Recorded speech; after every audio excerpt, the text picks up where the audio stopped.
guys, it's me again. Yeah, here we go with the first of today's countries. Sorry it's a little late as I have been out all day pretty much. So yeah, here we go, and yeah. The original Guyana was inhabited by seven nomadic Amerindian tribes who were hunter-gatherers. Hunting and gathering, fishing, like most notably Yarowaks and Caribs, and it was divided by European powers into Spanish Guinea, which would later become Venezuela, Portuguese Guinea, Brazil, and French Guinea, and there's also Dutch Guinea, which is now Suriname, and British Guinea, which is now Guyana. As colonial competition for territory began with the Spanish sighting in 1499, and was probably temporarily a Spanish or Portuguese colony, which were followed by Dutch as the first unsuccessfully at Pomeroon, and again in 1627 on the protection of the Dutch West India Company of the Berbice River. And despite yielding for a time to the British, French and Portuguese invasion, Dutch kept control until 1814, where the colonies of Essequibo, Demerara, and Berbice were ceded to Britain, as the Europeans imported African slaves for their plantations. As first it was tobacco, but later turned to sugar, as the labour on constructing the coastal drainage system and elegant city of Georgetown. Some of the slaves escaped to the forest as so-called bush blacks eked out a living by panning for gold hunting and subsistence agriculture. As the British administration merged the three colonies into British Guyana in 1831, but retained the Dutch administrative, legislative and legal system, whereby the country was directed by a governor, advised by council and plantation owners. After the abolition of slavery, Indian and smaller numbers of Portuguese, Chinese and Javanese indentured labour was brought to work the estates. And as of 1929, a legislative council with members appointed by the British government was established, but members were elected after extension of franchises in 43 and 45. Understandable really, as we were at war for the most part in those years. As the country was at this point one of the most advanced of the colonial territories under the British in the region, and became the headquarters of several regional educational and political institutions, as CARICOM still has its headquarters in Georgetown. And in 1953, a constitution highlighted by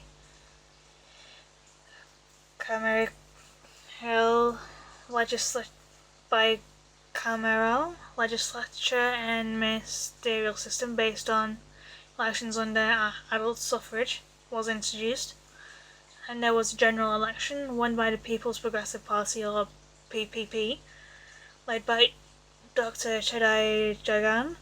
The PPP led a large East Indian following, whereas People's National Congress, or PNC, had a breakaway party formed in 1957 and had its roots among Guyanese of African origin. And shortly after the 1953 election, the UK suspended the constitution, decided to mark time in advances towards self-government, and administered the country with a government composed largely of nominated self-members. And when in 1957 the UK didn't introduce elected members, the legislature voted for more representative government, and the UK called a constitutional conference which was held in 1960 and provided for a new constitution with full internal self-governance. And in the elections held in August 1961 under this constitution, the PPP gained the majority. As the UK held further constitutional conferences in 1962 and 63 to settle terms for independence, but ethnic divisions prevented the leaders of Guyana, three political parties, from being able to reach a consensus among themselves for the terms of constitution, and they asked for the UK to settle the matter for them. As the UK selected a form of proportional representation, which was aimed at preventing domination by any single ethnic group, as the Cuban Missile Crisis was going on in the background between USA and USSR, as the UK was under pressure to avoid allowing the socialist government to come to power within Guyana. And renewed distribution disturbances, elections were held under the PR system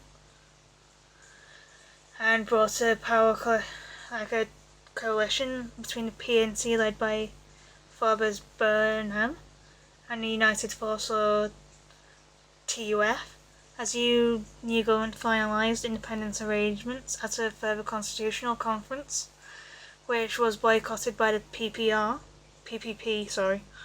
as Guyana became independent and joined the Commonwealth in May 1966 and became a republic 4 years later. As the PNC led by Burnham was returned in 1968 elections and remained in power until 1992 despite repeated electoral disputes.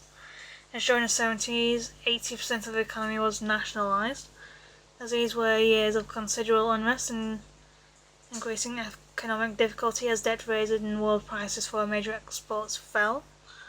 As the PPP led by Dr. Chedai Jagan remained in opposition as executive presidency was introduced in 1980.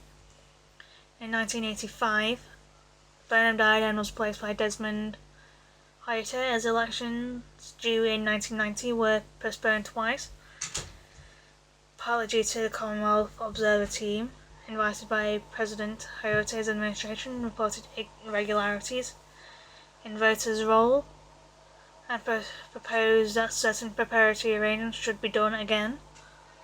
When the elections were held in October 1992, the PPP Civic Coalition, led by Yagan, won 53.5% of votes, giving it 28 seats. The PNC 23 and the TUF and Working People's Alliance, or WPA, won each. As the Commonwealth observers described the election as a historic democratic process which expressed the people's genuine will, as Yagan was sworn in as president. In 1997, Yagan suffered a heart attack and soon died. As Samuel Hines, Prime Minister in Yagan's PPP civic government, became president, and Janet Yagan, who was Yagan's US-born widow, was appointed Prime Minister and Vice President. As Ms. Yagan was one of 4 founders of the PPP and had served in the 2 previous cabinets. In December 1997, elections of PPP Civil Coalition claimed a decisive victory with 56% of the officially counted votes, and Ms. Yagan became Guyana's first female president, who appointed Hines as Prime Minister. But the PNC refused to accept the declared results, and increasingly violent demonstrations followed and were only ended when, in January 1998, CARICOM brokered an agreement between PPP Civic and PNC under the Herdmanstein Accord, as CARICOM would undertake an audit of the election results to be conducted by a team selected by the then CARICOM chair, Dr. Keith Mitchell, who was also the Prime Minister of Grenada. as the broad-based Constitutional Reform Commission would be established as the report of the National Assembly within 18 months, and there would be new elections within 18 months after presentation of the report, as the CARICOM audit team has reported that although the management of accounts left much to be desired, it's also their account varied only marginally from the final results declared by the Chief Election Officer, but the PNC remains dissatisfied and violent demonstrations broke out yet again. A settlement was finally reached at the CARICOM summit in St. Lucia in July 1998, under which the PNC agreed to take their seat in the National Assembly, as the President Janet Jagan resigned after suffering a mild heart attack in August 1999 and was succeeded by Finance Minister Bharat Jagdeo,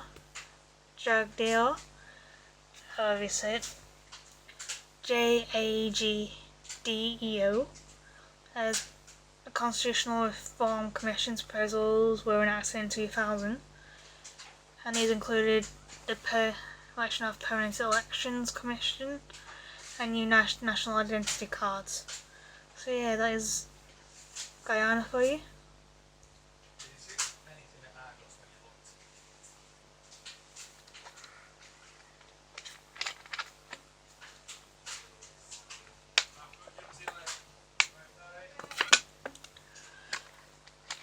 It's like, I will mention this. It's like, I think there's the Jonestown Massacre, or whatever you want to call it, happened in Guyana. I'll look it up and, yeah. Fingers crossed we can all learn from that, as, yeah. Jim Jones was something of a little reckless in his later years, and like a nut job. No offense to anyone. But yeah.